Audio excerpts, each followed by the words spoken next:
Assalamualaikum warahmatullahi wabarakatuh. Selamat pagi anak-anak.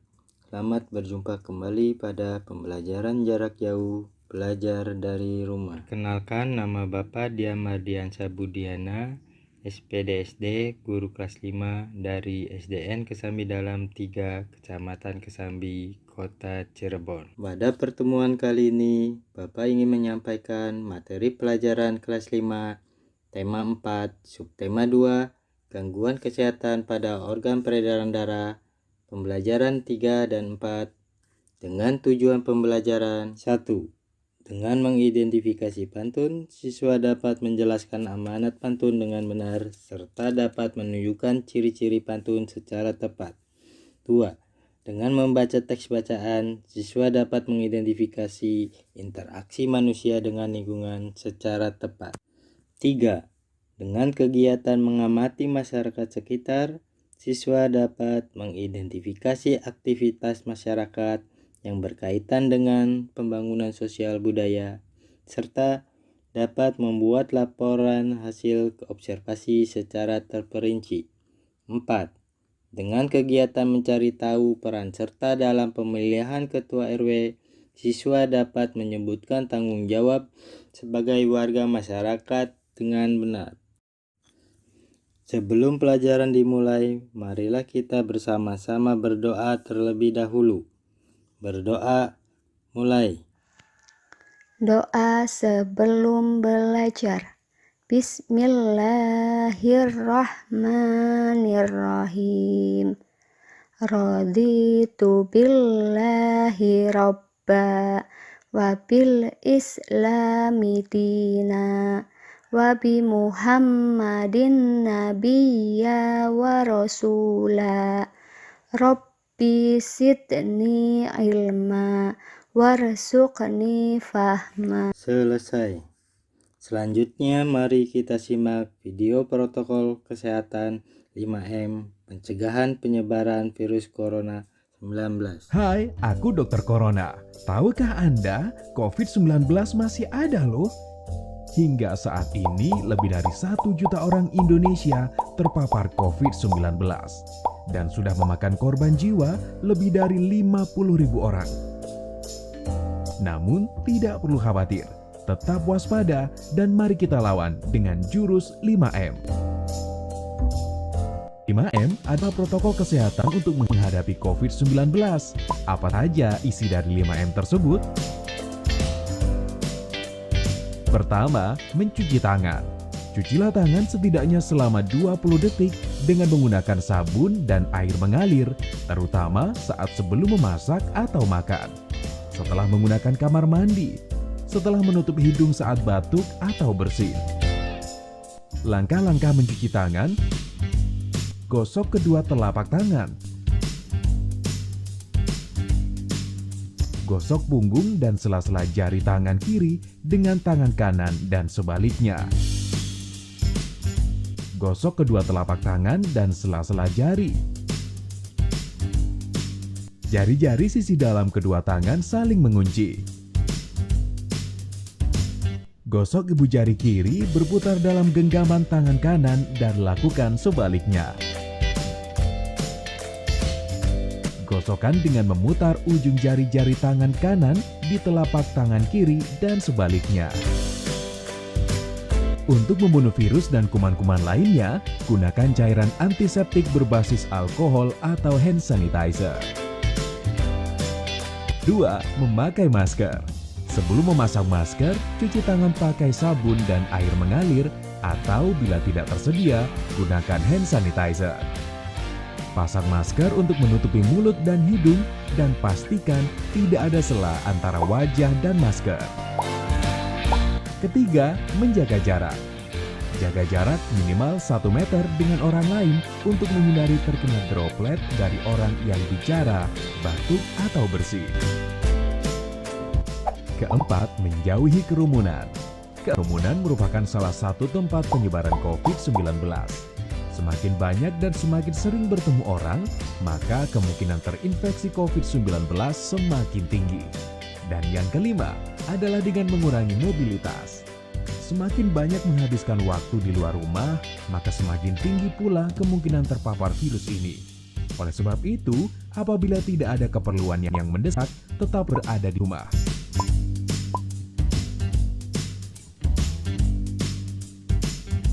Yuk, terapkan protokol kesehatan 5M untuk mencegah penularan dan penyebaran virus corona di Indonesia.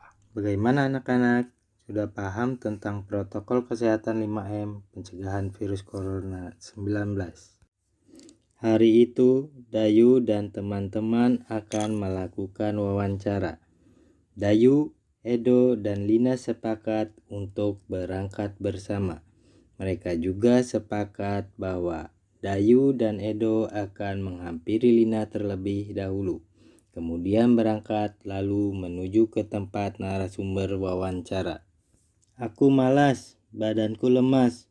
Bagaimana kalau wawancaranya nanti sore saja? Saat malas tak bertenaga, jangan diam seperti patung. Ayo kita berolahraga, bersepeda keliling gunung. Benar kata Dayu, ayo kita berangkat menggunakan sepeda. Dari ilustrasi gambar tersebut, terdapat percakapan atau kalimat pantun yang diucapkan oleh salah seorang, yaitu Dayu. Saat malas tak bertenaga, jangan diam seperti patung. Ayo kita berolahraga, bersepeda keliling gunung. Ada yang tahu tidak anak-anak pantun itu apa? Ya, benar. Pantun adalah bentuk puisi Indonesia Melayu yang tiap baitnya terdiri atas 4 baris. Mempunyai ciri-ciri pantun bersajak ABAB. Satu bait terdiri atas 4 baris. Tiap baris terdiri atas 8 sampai 12 suku kata.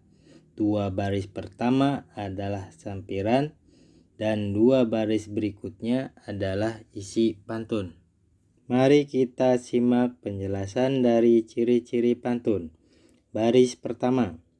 Saat malas tak bertenaga, bersajak A, terdiri dari 9 suku kata. Baris kedua.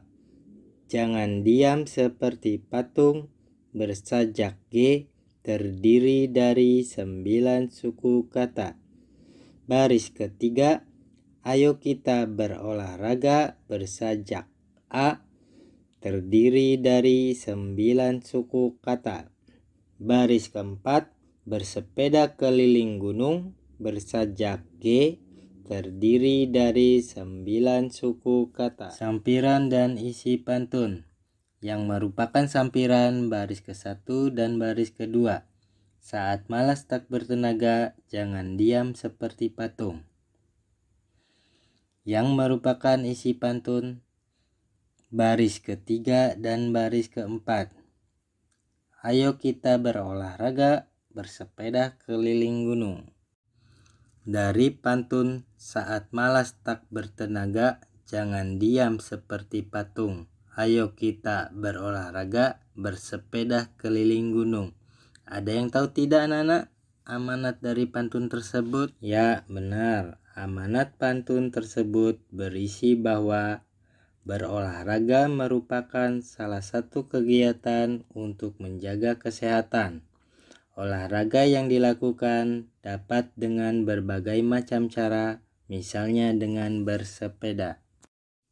Dayu, Edo, dan Lina berangkat melakukan wawancara menggunakan sepeda. Mereka membutuhkan waktu setengah jam untuk sampai ke tempat wawancara. Dayu, Edo, dan Lina sampai ke rumah narasumber wawancara. Mereka akan mewawancarai Pak Damar. Pak Damar merupakan pengusaha sandal kesehatan. Dayu, Edo, dan Lina melakukan kegiatan wawancara.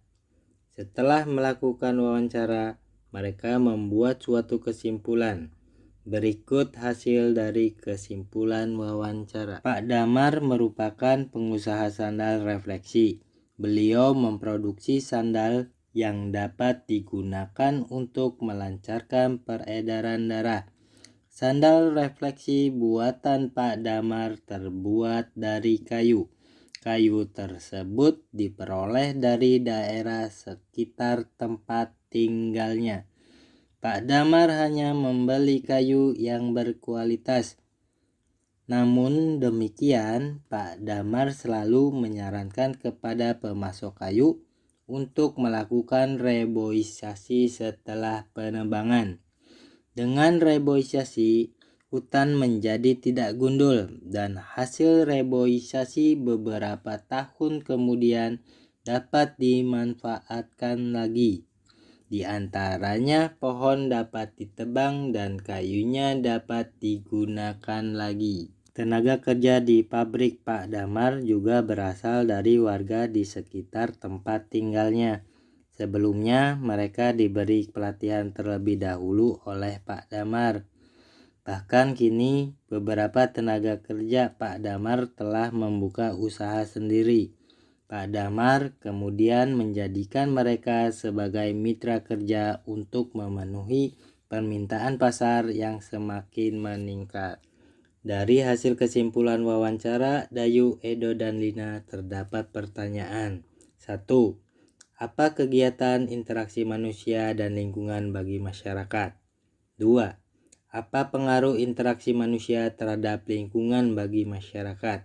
3. Apa manfaat usaha yang dilakukan Pak Damar bagi masyarakat di sekitarnya? 4. Apa usaha yang dilakukan Pak Damar untuk mengurangi kerusakan lingkungan akibat usahanya? Dan yang kelima, apa hubungan ketergantungan dari kesemuanya? Kegiatan interaksi manusia dan lingkungan bagi masyarakat yaitu bahwa Pak Damar memanfaatkan kayu untuk memproduksi sandal refleksi dan beliau juga memberdayakan masyarakat sekitar sebagai tenaga kerjanya. Pengaruh interaksi manusia terhadap lingkungan bagi masyarakat yaitu 1. Pemanfaatan hasil sumber daya alam untuk kebutuhan manusia. 2. Meningkatnya kesejahteraan masyarakat. 3. Terbukanya lapangan kerja bagi masyarakat. Manfaat usaha yang dilakukan Pak Damar bagi masyarakat di sekitarnya yaitu 1. Meningkatkan taraf hidup masyarakat. 2. Membuka lapangan pekerjaan baru. 3. Memenuhi kebutuhan dasar bahan baku sandal refleksi. 4. Menampung hasil sandal refleksi buatan masyarakat.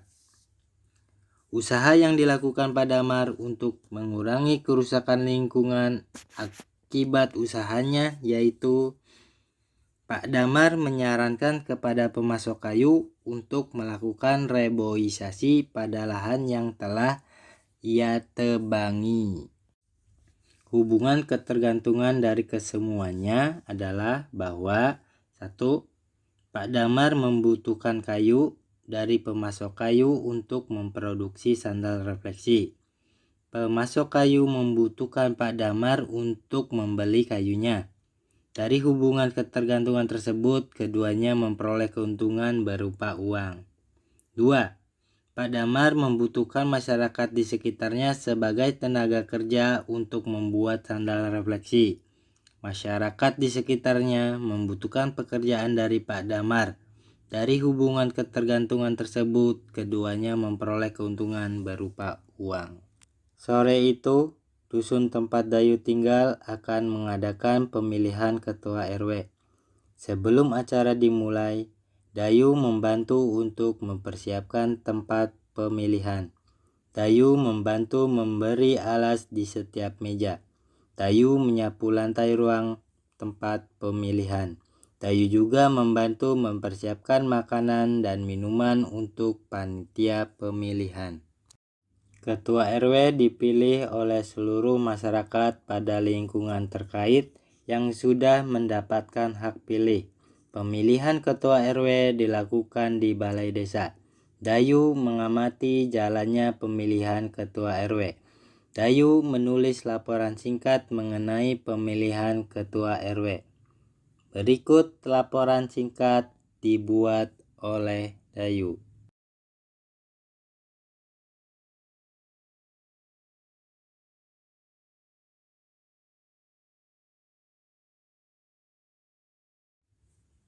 Sebagai warga masyarakat, kita bertanggung jawab untuk mengamati pelaksanaan pengambilan keputusan, baik dalam pemilihan ketua RT, ketua RW, maupun kepala desa. Kita harus mengamati.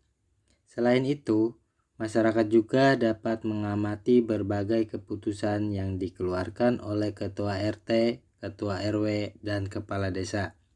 Pengambilan keputusan bersama dapat dilakukan melalui musyawarah untuk mufakat.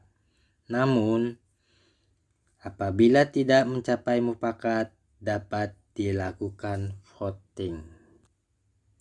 Bagaimana tata cara pemilihan ketua RW? Tata cara pemilihan ketua RW diatur dalam peraturan daerah. Peraturan tersebut dapat berbeda untuk setiap daerahnya di Indonesia. Berikut penjelasan mengenai tata cara pemilihan ketua RW. 1.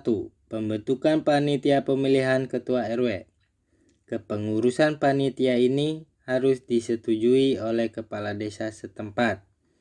Tugas dari panitia pemilihan ketua RW antara lain menyeleksi calon ketua RW, menetapkan calon ketua RW yang memenuhi persyaratan, menentukan daftar pemilih, menyusun tata tertib pemilihan ketua RW, menyelenggarakan pemilihan. 2.